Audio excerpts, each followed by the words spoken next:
So Decisions was a very, very interesting song.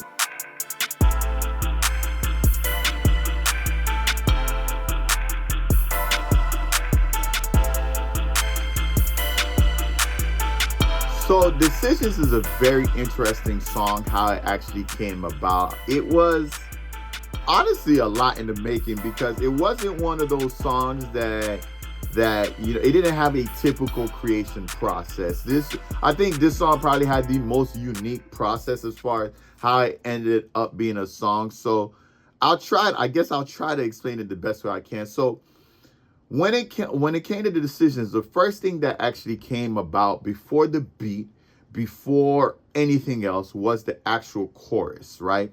Now, when I was still part of the group, before I stopped doing music and everything like that, the chorus for Decisions came to mind. If you're thinking you got it like that, you got to think twice. That 25 to life, you got to think twice. And the song at the time, I was like, the song is going to be called Think Twice. That's going to be the name of the song, and that's all that I had. I had the chorus. I didn't even have a beat for it yet or anything like that. It was just an idea for a chorus for a potential song that we could have did as a group. But obviously the group disbanded and everything like that. And, I wasn't doing any music, and then I came back. So now I'm at this point that I just finished the interlude for Paths. And I was like, it would be really cool to have a song to kind of connect to Paths, to connect to that, and I started thinking to myself, I was like, you know what? When I'm in that fork in the road, I'm basically there to make a decision. I have a decision to make either left or right. So let me make a song representing making decisions. You know what I'm saying? And as soon as I thought about that, I was like, wait a minute, don't I have some type of chorus that I thought of years ago that has something to do with, thinking twice before you make a decision? So I'm going through my phone, I'm going through my notes. I'm like, oh my gosh, because I literally keep everything. I'm scrolling years after years, and I finally found it. And it was under the title Think Twice. And I started reading. I was like, if you think you got it like that, you got to think twice. I was like, this is perfect. This makes sense. I'm literally telling somebody to think twice before they make a decision. It'll fit so well for this song. So the name of the song is going to be called Decisions, in parentheses, Think Twice. There we go. So I have a chorus and I have the idea for the song, but that's all I got, right? So ironically enough, during this time, during the same week of this thought process, I had a friend of mine, a producer friend, who was a mutual friend from an artist who I was already working with named Chino, right? And Chino is actually on the album as well. But Chino, he introduced me to his friend who was a producer. His name was Conscious, and Conscious made beats, and the thing about Conscious was, at the time, he wasn't really promoting. He didn't really have, his beats on YouTube or anything like that. So he was really just making beats, he's really getting into that space of making beats, so he came in and, he was just asking me, for some help and things like that, and, some advice and stuff. So I was like, here, let me listen to some of your beats, you know what I'm saying? And, I'll tell you, what I hear and things like that. So the first thing I noticed that he had amazing, he literally put together some dope beats. But the only issue was he had an arrangement problem. He wasn't arranging the beats in structure. He didn't have full 16s for verses and choruses, 8s and things like that. His structure was all over the place. So I was like, how about you come in another day and we'll literally sit down, go through a couple of your beats, and I'll teach you how to structure these beats and things like that. So he was up for it. So he came another day and we sat down and we started structuring beats. So we structured the first beat, we structured the second beat, and he was like, you want to do one more? I was like, we've been here for a couple of hours, but all right, let's do one more. So he pulls up this beat, right? And I'm just like, all right, so we're going through the process again. And I'm really listening to this beat. I'm like, yo, this beat is actually kind of dope.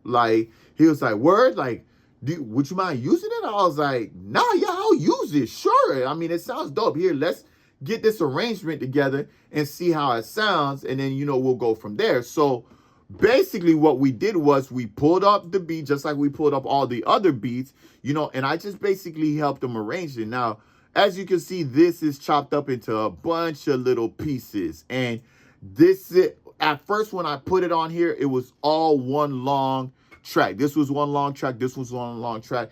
All of these chops up is literally what we did to get it structured into an actual song. As you can see, it says intro up here, chorus up here, verse up here. You know what I'm saying? And we kind of just laid it out to make sense as an actual song, because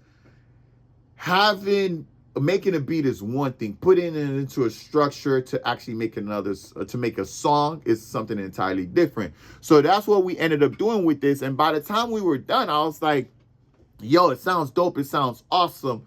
Now I just got to figure out how I'm going to use this thing. Maybe I'll do it as a single. You know, I don't know if it's actually going to make the album or anything like that, but I'll definitely keep it in mind. But I'm definitely going to use it because I absolutely love the beat.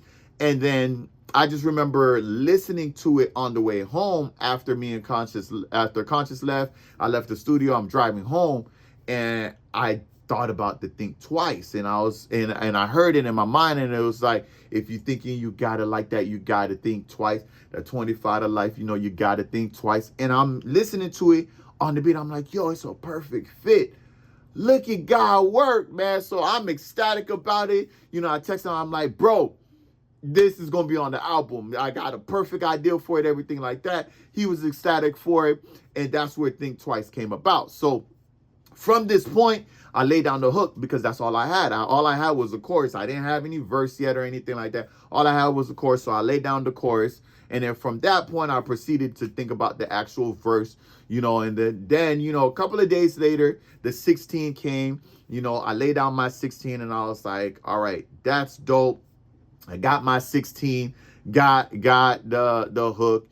It's ready to go. At this point, I want to have a second verse, but I want a different voice on here. So I need a feature. So I ended up sending decisions out to 3 different artists, right? And neither one of them were feeling it. And I was like, all right, cool, that happens. No big, you know, I'll end up finding somebody. But I specifically wanted a particular type of sound for a feature. So I didn't just want anybody. So what ended up happening is NTG4L came to mind, right? Now, he was an artist that I was already recording with. He was actually a mutual friend or a co-worker of another artist that I was recording with at the studio. And I remember him telling me, like, if I ever wanted a feature, let him know, because he's always down to do features, you know? So I was like, oh yeah, that's right. Let me send it to him. So I ended up sending it to him, and he was like, yo, this is dope. And I was like, really? You actually like it? Because the other 3 artists I sent it to didn't like it at all. You know what I'm saying? Either they didn't like it or they didn't want to be a part of it, or maybe they didn't catch the vibe. I don't know what the case may be. But he absolutely loved it. I was like, hey, all right, I love it. You love it. So let's do it. So from this point, the only hard part was actually getting him in the studio to actually record his part, right? At this time, like shortly after that, you know, he started going through some stuff, man. And I couldn't get a hold of this man for nothing. I'm just like, oh my gosh, this is crazy. Like, why can't I get a hold of him? You know, at this point, I'm already starting to, you know, finish up all the other songs. I mean, decisions probably took, I would honestly say, a good 5 to 6 months to actually being done. It actually was the last song that I recorded parts to, you know what I mean? Because it took forever to get this man in the studio to actually record the song. And at one point, you know, I was like, man, I'm about to just scrap the whole song. But I was like, man, I can't do that to Conscious, because I'm trying to help promote him as a producer as well. He's just starting as like a producer, or building his fan base, building his presence online as a producer. I don't want to do that to Conscious. You know, I still want to do the track. You know, I want people to hear what Conscious can do, you know? So I don't just, and you know, that's how I am, you know, it's, you know, you would think as a producer that I want to, you know, have, you know, produce every track. Oh, all these I produced myself, and I wrote all these myself, and I did this all myself. But I'm not like that. That's not the type of person I am. I love collaborating. I love making music with other people. I love hearing what other people can come up with in their mind, whether it's from the writing standpoint, the artist standpoint, or the production standpoint. So I definitely just wanted Conscious's production to shine through this. So I was like, I can't do that to him. But dang it, man, where's NTG, man? Come do your verse so we can get this thing done, you know? So what I ended up doing was I ended up sending the track to another artist. I was like, yo, you think you gonna write a verse to this? So he was like, yeah, it sounds dope. I'm down. That artist I couldn't get in contact with him neither. I'm just like, yo, this song about to not get done, man. Like, I'm exhausted at this point as far as figuring this out. So I was just like, you know what? Forget it on the feature. I'm just going to do the second verse. So I end up writing a second verse to it, right? And I was about to go in the booth and lay it down. Then I get the call from NTG. And I'm just like, are you serious, bro? Where have you been, bro? And he literally proceeded to tell me everything that happened. And I absolutely forgave him instantly because he went through some stuff, right? So he was like, man, and it was so funny too, because as soon as I answered, he was like, Wes, bro, I'm so sorry, bro. I lost my phone, this, that, and the third, you know, like, you probably finished the song by now, but is that feature still available? I'm like, bro, that feature is still available. I am waiting on you, bro. And I don't know, man, if you could get over here right now, we could actually get this done. And he was like, bro, I'll head over there right now. So he literally came over same day. We laid down his part, you know what I'm saying? He literally did his part in one take, which was dope, because it was like, man, it's dope, you know what I'm saying? So he laid down his part, and the rest was history, you know? Young kid, mama taught me all about sacrifice.